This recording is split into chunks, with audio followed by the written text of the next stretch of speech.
This is Varun Puri. I am a thoracic surgeon and associate program director of the thoracic surgical program at Barnes Hospital in St. Louis, and serve as an associate professor of surgery at Washington University.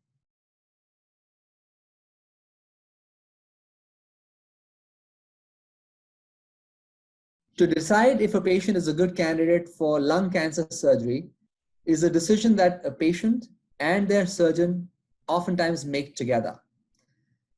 Lung cancer surgery has become much safer over the last 2 decades with the advent of minimally invasive operations, as well as our ability to get older and oftentimes sicker patients through these operations with an extremely low risk of mortality and a relatively low risk of complications associated with surgery, with good outcomes both in the short term as well as the long term. So our ability to assess a patient's functional status is key in our judgment of whether that patient is a good candidate for undergoing an operation. Usually, this starts with an assessment of their comorbidities, which means what medical conditions do they have? Do they have any heart-related problems? Do they wear oxygen at home? Are they on many inhalers for COPD or asthma? Do they have any conditions such as diabetes, high blood pressure, or prior history of stroke? As you can imagine, the more medical conditions a patient has, the higher the risk of undergoing a major operation. Thus, after a good assessment of the patient's comorbidities, we also assess the patient's functional status.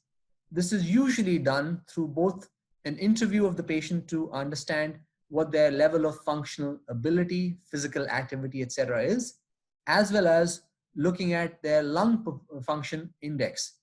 A lung function test is a test whereby a patient performs a specific breathing maneuver under controlled circumstances, and we can judge the patient's lung capacities and compare those lung capacities to what an average patient that age, height, weight, and gender would have under the circumstances. These are often assessed as what we call percent predicted. So usually an average individual of that age, height, and weight would have 100 as the normal for that particular performance index on the lung function test. And we assess most of these patients who have a history of smoking against that metric.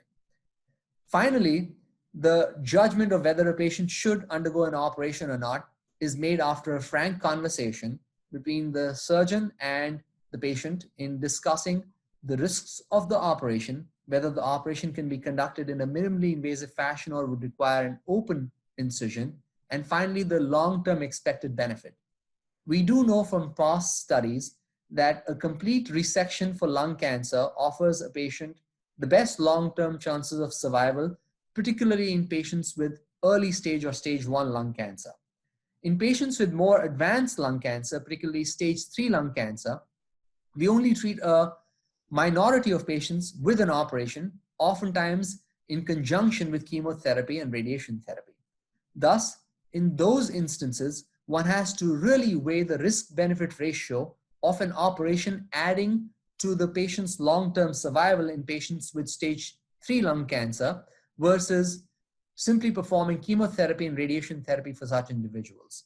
And like I said, the answer is much more nuanced in that situation and requires great discussion between the patient's thoracic surgeon and the patient himself.